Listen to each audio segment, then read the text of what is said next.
Hello दोस्तों, स्वागत है आपका डिफरेंट मैथ पर। मैं हूं रवि, आपका दोस्त। आज के इस लेक्चर में कोऑर्डिनेट ज्योमेट्री के आगे वाले क्वेश्चन देखेंगे हम, और ये भी एग्जाम में आए हुए प्रश्न हैं जो हम आज कराएंगे। इनको ध्यान से देखिए, बोर्ड एग्जाम यानी 10th के बच्चों के लिए बहुत ज़्यादा इंपॉर्टेंट है ये प्रश्न। ठीक है, यहाँ पर जैसे क्वेश्चन लिखा है वो हमें रेशियो फाइंड करना है, अनुपात ज्ञात करना है, जिसमें दो बिंदु दिए गए हैं पॉइंट्स ए और बी। ये एक्स अक्ष इनको काटता है, यानी इनको मिलाने वाले रेखाखंड को, लाइन सेगमेंट को एक्स एक्सिस काटता है। जैसे मान लीजिए हमारे पास एक लाइन सेगमेंट हो ऐसा ए और बी, और इस लाइन सेगमेंट को एक्स एक्सिस काट रहा है, ऐसे एक्स एक्सिस काट रहा है, एक्स अक्ष। तो इसका मतलब है ये जो पॉइंट इंटरसेक्शन पॉइंट जो होगा वो एक्स एक्सिस पर मौजूद होगा। अगर एक्स एक्सिस पर मौजूद है तो यहाँ पर इसके पॉइंट वाई वाला टर्म जीरो हो जाएगा। जब कोई पॉइंट एक्स एक्सिस पर होता है तो उसका वाई टर्म जीरो होता है, ये आपको पता होगा। तो यहाँ पर हमने देख लिया कि यहाँ पर जो इसका इंटरसेक्शन जो पॉइंट होगा, मान ले सकते हैं यहाँ एक्स रहा होगा, कुछ भी रहा होगा, और यहाँ पर वाई जीरो डेफिनेटली रहा होगा। तो हमें रेशियो निकालना है, m1 और m2 की वैल्यू पहले निकालनी है, उसके बाद हम इसके पॉइंट्स भी निकाल लेंगे। ठीक है, तो सबसे पहले आइए हम देखते हैं यहाँ पर पॉइंट्स जो दिए गए हैं वो कौन कौन से हैं। पहला एक पॉइंट दिया गया है आपको 1, दिया गया, और बी का पॉइंट दिया गया है -4, दिया गया है। ऐसे दिए हुए हैं, और हमने मान लिया है इसका रेशियो मान लीजिए m1 रहा होगा, इसका रेशियो मान लीजिए m2 रहा होगा। तो यहाँ से हम इंटरसेक्शन फार्मूला लगाएंगे, जो हमने कल पिछले लेक्चर में बताया। अगर नहीं देखा है पिछला लेक्चर तो उसे आप जरूर देखिए। तो यहाँ पर हम इंटरसेक्शन फार्मूला लगाएंगे। इंटरसेक्शन फार्मूले में क्या होता है, अगर हम देखें तो x वाला भी लगा सकते हैं, लेकिन हमें अगर y की वैल्यू पता है, जीरो है, तो y वाला फार्मूला लगाएंगे। ठीक है, ताकि m1 m2 हमें इजिली मिल जाए। तो y का क्या होता है, y का फार्मूला होता है y बराबर होता है m1 y2 plus m2 y1, नीचे m1 प्लस m2 होता है। यहाँ पर हमने इंटरसेक्शन फार्मूला यानी कि हमने जो सूत्र हमने कल बताए थे वही हम यूज कर रहे हैं। y क्यों लिया, क्योंकि यहाँ पे y की वैल्यू दी है, इसलिए हमने y का फार्मूला लगाया। x की वैल्यू नहीं पता, इसलिए x का वैल्यू फार्मूला नहीं लगाया। तो y की वैल्यू जीरो है। यहाँ m1 कितना है, m1 नहीं पता है हमें। y2 कितना है, y2 आपके पास है आपका माइनस, यहाँ पे मान लीजिए x1 y1, तो ये हो जाएगा x2 y2। तो यहाँ पर y2 कितना हो जाएगा, y2 आपका 5 है, और प्लस यहाँ पर m2, y1 क्या है आपके पास -5 है, -5 रख दिया, नीचे m1 प्लस m2 रख दिया। अब इसको सॉल्व करेंगे और तो 5m1 आ जाएगा, यहाँ पर माइनस का 5m2 आ जाएगा, और नीचे m1 प्लस m2 हो जाता है। इसका मल्टीप्लाई उधर से होगा, जीरो से होगा, तो सारी वैल्यू जीरो हो जाएगी। तो हम कह सकते हैं क्या बचेगा हमारे पास, 5m1 minus 5m2 equal to 0। तो इसको इस तरफ लाओ, तो 5m1 इक्वल टू 5m2। अब हमें m1 अपान m2 चाहिए, तो हम 5/5 रेशियो इस तरफ कर देंगे। तो क्या है हमारे पास, 1:1। तो रेशियो जो आया हमारे पास m1 रेशियो m2 जो आया है 1:1 आ गया हमारे पास। ये बात समझ पाया। तो हमें रेशियो ही पूछ रहा था, हमने रेशियो निकाल दिया कि 1:1 आया है, m1 रेशियो m2 क्या आया, 1:1 आया हुआ है। तो यहाँ पर हम देखें आगे, अब अगर हमें x के निर्देशांक निकालने हो, कोऑर्डिनेट्स ऑफ x निकालने हो, तो x का फार्मूला लगाना पड़ेगा हमें। तो यहीं पे निकाल लेते हैं। तो यहाँ पर हमने x का फार्मूला रख दिया, x बराबर क्या होता है, m2 x2 plus m1 x2 plus m2 x1, नीचे m1 प्लस m2 होता है। तो यहाँ पर x की वैल्यू निकालना है, तो m1 हमारे पास क्या आया, m1 1 आया। ठीक है, x2 क्या है हमारे पास, x2 हमारे पास -4 है, -4 रख दिया, प्लस m2 क्या है, 1 ही है, x1 क्या है हमारे पास, 1 है, 1 रख दिया, नीचे m1 प्लस m2 1 प्लस 1 रख दिया। अब यहाँ पर -4 आएगा और प्लस 1 आ जाएगा, यहाँ पर नीचे क्या होगा 2। तो यहाँ पर देखिए, तो 4 में से 1 घट जाएगा, -3/2।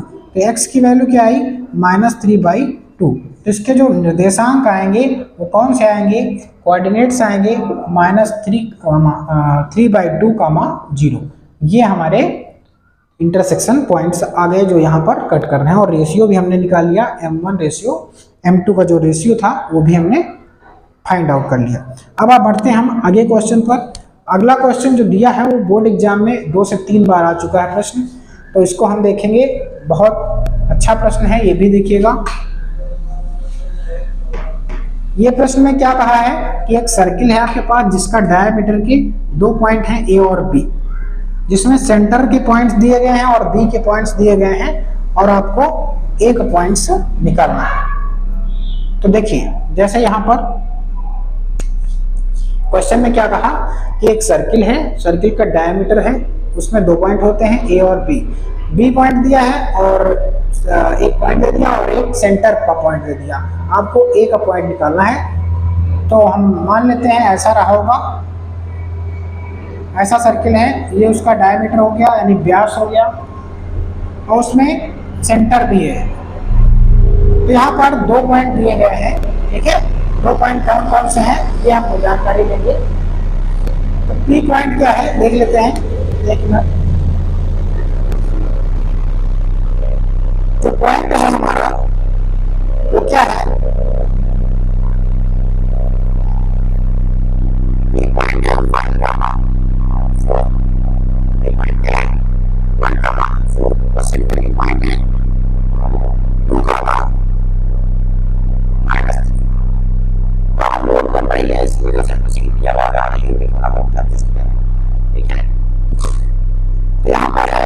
सेंटर का पॉइंट है 2, -3 और यहाँ P पॉइंट है 1, 4। हमें फाइंड आउट क्या करना है, इस A के पॉइंट x के मान लेते हैं, x और y मान लेते हैं। x1 x2 भी मान सकते हो आप, जो इच्छा हो आप मान सकते हो। तो यहाँ पर देखें अगर हम, तो कैसे निकालेंगे इसको, यहाँ पे हम कैसे निकाल सकते हैं। अगर देखा जाए तो इंटरसेक्शन वाला फार्मूला भी लगा सकते हो आप, और देखा जाए तो सेंटर है, सेंटर हमेशा मिडिल पॉइंट होता है, और मिड पॉइंट के फार्मूले हमने बता रखे हैं आपको। A और B का मिड पॉइंट क्या होगा, A B का mid point of A B निकाल लो, mid point of A B क्या आ जाएगा, mid point of A B आ जाएगा फार्मूला x1 प्लस x2 बटे 2 y1 प्लस y2 बटे 2, ये फार्मूला होता है। तो यहाँ पर ये x1 है, ये x2 है, तो यहाँ पर अगर हम माने तो क्या हो जाएगा, x प्लस 1/2, तो यहाँ पर हो जाएगा y प्लस 4 डिवाइड में 2। तो ये इसके मिड पॉइंट आ गए। ध्यान से देखिए, A और B के मिड पॉइंट आए हैं, ये हमारे अकॉर्डिंग मिड पॉइंट का फॉर्मूला लगाने पर ये आया है, और यहाँ पे इसके निर्देशांक दिए भी तो हैं, कोऑर्डिनेट। इसका मतलब ये पॉइंट इक्वल ही होंगे, क्योंकि ये भी दिए हैं, मिड पॉइंट ही है, और ये भी मिड पॉइंट है। तो हम क्या करेंगे, कंपेयरिंग कराएंगे by comparing of centre of circle. Centre of circle से कंपेयरिंग करा रहे हैं मिड पॉइंट की। तो ये चीज इसके बराबर होगी, ये चीज इसके बराबर होगी, तो हम कह सकते हैं x plus 1 divide by 2 equal to 2। यहाँ से सॉल्व कर लो, x प्लस 1 इक्वल टू 4, तो x की वैल्यू 4 माइनस 1, x की वैल्यू आ जाएगी आपके पास 3। यहाँ पर देखें अगर हम y प्लस 4 डिवाइड में 2 इक्वल टू -3, तो y प्लस 4 3 2 जा 6 आ जाएगा, y इक्वल टू -6 प्लस -4, तो y की वैल्यू क्या आ जाएगी, -10। यहाँ से हमने देखा x और y की वैल्यू फाइंड आउट हो गई। तो यहाँ पे क्या आ जाएगा, पॉइंट्स आ जाएंगे 3, -10। ये हमारे पास पॉइंट्स आ गए, जो कि हमें ए के पॉइंट्स निकालने थे हमें। और ये क्वेश्चन 2 बार 3 बार एग्जाम में आ चुका है, बहुत इंपॉर्टेंट है, इसको जरूर आप नोट कर लीजिए, स्क्रीनशॉट ले सकते हैं आप इसका, ठीक है। फिर आगे हम क्वेश्चन पर बढ़ते हैं। कोऑर्डिनेट ज्योमेट्री से क्वेश्चन बोर्ड एग्जाम में 10th एग्जाम में आते ही आते हैं, तो ये बहुत ज़रूरी है देखना, इनको ज़रूर देख लें। क्वेश्चन अच्छे लगें तो वीडियो ज़रूर शेयर करें, ताकि और लोग भी इसे देख पाएँ।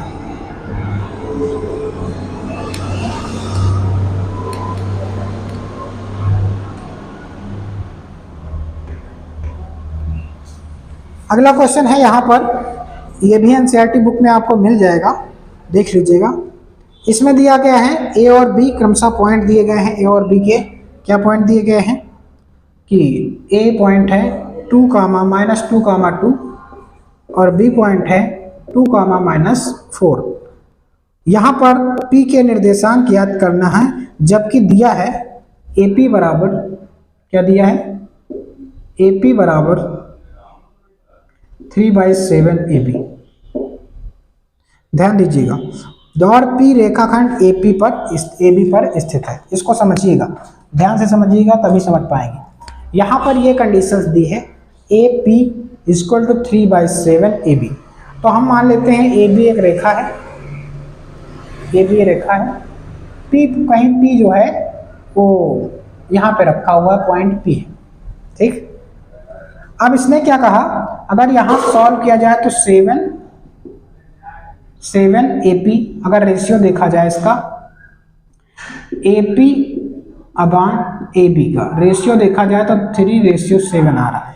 इसका मतलब क्या है कि AP जो है हमारी, ये AP जो है ये वाली AP रेशियो AB क्या है 3:7। इसका मतलब ये 3 है और ये टोटल कितनी है 7 है AB। तो हम गेस कर सकते हैं कि ये 3 है तो ये कितनी होगी 4 होगी, क्योंकि पूरी कितनी है टोटल है 7, तो ये 3 है तो ये 4 होगी। अब हमें रेशियो फाइंड हो गया। क्या, अभी हमें जो रेशियो दिया था वो पूरे का दिया था, इतने का और पूरी लाइन का 7। अब हमें रेशियो थोड़ा थोड़ा मिल गया 3:4, जो M1 है ये, और ये क्या है M2 है। अब हमें M1 M2 मिल गया है, हम ये पॉइंट रख करके आसानी से इसके P के निर्देशांक निकाल सकते हैं। कोऑर्डिनेट ऑफ P क्या होगा, x बराबर M1 x2 plus M2 x1 नीचे M1 प्लस M2। सॉल्व करें, M1 क्या है, M1 मान लीजिए 3 है, x2 क्या है, ये है x1, y1 ये है x2 y2। तो जो x2 है वो क्या है -4 है यहाँ पर, और प्लस देखिए क्या है M2 आपका 4 है और x1 क्या है -2 है। ये समझ पाए बात, यहाँ पर कोई गड़बड़ी हुई क्या। तो M1 हमने 3 रखा और x2 कितना है, x2 हमारे पास 2 है, सॉरी ये 2 हो गया, और ये M2 4 है, -2 आपका क्या है x1 है, ठीक है। फिर 3 + 4, इसके बाद देखें तो यहाँ हो जाएगा 6, समझ रहे हैं, और यहाँ -8 हो जाएगा और यहाँ 7 हो जाएगा। तो यहाँ पर कितना बचेगा, 8 में से 6 घटाओ -2/7। ये आया पॉइंट हमारा x का। और y के पॉइंट निकाले अगर हम, तो M2 y1 plus M1 y2 कर सकते हो, M1 y2 plus M2 y1 नीचे M1 प्लस M2। M1 है 3, y2 है आपके पास 4 माइनस का, और M2 है 4 और y1 है आपके पास 2, नीचे 3 + 4। ये बात समझ पाए। तो यहाँ पर -12 3 × 4 होगा, 4 × 3 -12 + 8, नीचे क्या हो जाएगा 7। तो यहाँ पर देखें 8 4 12 होता है, -4 बचेगा और नीचे 7 है। तो हमारे पास पॉइंट जो आए इसके P के वो क्या है -2,7 और -4,7, ये पॉइंट आए। चेक कर लेते हैं पॉइंट सही हैं। तो यहाँ पर ये जो क्वेश्चन है वो क्वेश्चन नंबर दिया गया है इसमें 15 और 15 में यहाँ पर थोड़ी सी कहीं मिस्टेक हुई है, क्योंकि इसमें 20/7 आ रहा है, तो इसका मतलब यहाँ पर प्लस होना चाहिए, ठीक है। तो यहाँ पर प्लस होने का मतलब है यहाँ पर कोई वैल्यू गड़बड़ रख गई है। यहाँ पर y2 M2 और यहाँ पर क्या है M2 y1 2 है प्लस का, ठीक है। और यहाँ पर पॉइंट्स तो हमारे सही हैं, तो यहाँ पर गलती कहाँ से हो गई। वैसे यहाँ पर आ रहा है 4 नहीं आ रहा है, यहाँ पर 20 आ रहा है, 20/7 आंसर में दे रहा है, तो इसका मतलब यहाँ पर माइनस आना चाहिए। माइनस क्यों आएगा? क्योंकि यहाँ पर हम कह सकते हैं कि ये y2 है। यहाँ पर देख लेते हैं m1 y2, m1 क्या है 3 है, ठीक है, y2 कितना है -4 है, सही है। फिर उसके बाद m2 y1 है, m2 क्या है 4 होगा, ठीक है। y2 क्या है आपके पास y1 2 है आपके पास। तो यहाँ पे हमारे हिसाब से एक पॉइंट गड़बड़ है, यहाँ पर माइनस हो जाएगा, ठीक है। तो यहाँ पर भी माइनस आएगा, तो यहाँ पे माइनस हो जाएगा, तो माइनस का 20/7 आ जाएगा। पॉइंट में थोड़ा मिसप्रिंट था, हो सकता है -2 -2 रहा हो, ठीक है। तो ये बात समझ लीजिए आप। तो यहाँ पर आंसर इतना ही आया है, जो कि आंसर सही है। इसमें 15 नंबर में आंसर यही दे रहा है। देख लीजिएगा आप एनसीईआरटी बुक की, क्योंकि एनसीईआरटी बेस्ड है, हो सकता है इसमें मिसप्रिंट भी हो। तो एनसीईआरटी बुक में देख लीजिएगा, हमें बताइएगा कि इसका करेक्ट आंसर क्या है, ठीक है। क्योंकि एनसीईआरटी बुक प्योर नहीं है, बेस्ड ऑन एनसीईआरटी है। ये आप लिख लीजिए, फिर आगे बढ़ते हैं हम।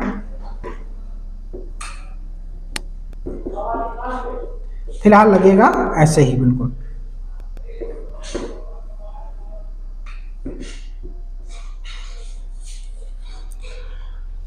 तो यहाँ पर जो इस टाइप के जितने सारे क्वेश्चन थे जो सेक्शन फार्मूले पे होने वाले थे, वो हमने करा दिए हैं। अगर आपको कोई क्वेश्चन ना आ रहा हो सेक्शन फार्मूले पर, तो हमसे पूछ सकते हैं, हम उसे जरूर बताएंगे, ठीक है।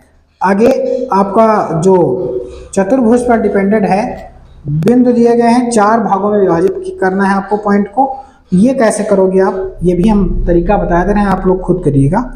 जैसे 2 पॉइंट हैं ए और बी, ए है और एक बी है। ए पॉइंट के निर्देशांक है -2, -2 है, और इसका है 2, इसको 4 भागों में बांटा गया है। किसके 4 भागों में बांटा गया है? तो बराबर 1, 2, 3 और 4, ये 4 इक्वल पार्ट है, 4 बराबर भागों में बांटा गया है। तो इसके PQR मान लेते हैं, PQR ये पॉइंट है। इन सभी पॉइंट के निर्देशांक आपको निकालने होंगे। तो कैसे निकालोगे आप? अगर 4 पार्ट में भाग बांटा गया है, तो अगर P के निकाल, मान लो एक ये पॉइंट, एक ये भाग, एक ये भाग, ऐसे कितने हिस्से हुए? 4 हिस्से हुए। तो इसके निकालना, अगर पॉइंट का P का निकालना है, तो इस तरफ कितना रेशियो कितना बन रहा है? 1, 2, 3 पार्ट है, इस तरफ 3 पार्ट है, इसको भूल जाओ, 3 है और इस तरफ 1 है। तो रेशियो कितना बनेगा M1 M2 का? M1 रेशियो M2 का बनेगा 1:3। समझिएगा बात को। अगर P के निर्देशांक निकालोगे तो रेशियो रखिएगा 1:1:3 रखिएगा। अगर Q पे निकाल रहे हो तो Q के लिए, ये P के लिए हो गया, Q के लिए क्या हो जाएगा? Q के लिए M1 M2 रेशियो हो जाएगा 2 और 2, 2:2, या 1:1 भी कर सकते हो। R के लिए क्या हो जाएगा? R के लिए रेशियो M1 रेशियो M2 हो जाएगा 3:1। तो यही रेशियो बदल बदल के आपको रखने हैं। P निर्देशांक भी निकल आएगा, Q भी निकल आएगा और R भी निकल आएगा। ये x1 x2 y1, x1 y1 x2 y2 मान लीजिएगा, और इजिली आप निकाल सकते हैं। अगर नहीं हो रहा है तो हमें बताइएगा, हम ये क्वेश्चन भी करवा देंगे। तो आगे चैप्टर में जो आपको दिया है वो त्रिभुज का एरिया का फार्मूला है, जो कि सिलेबस से इस बार हटा दिया गया है। आप कहेंगे तो हम 1-2 क्वेश्चन उस पर भी बता दें, ठीक है। सिलेबस में है नहीं वैसे, लेकिन बताने को तो हम सब बता देंगे। तो बताइएगा आप जैसा उचित समझे बता दिया जाएगा। ठीक है, आज के लिए इतना ही।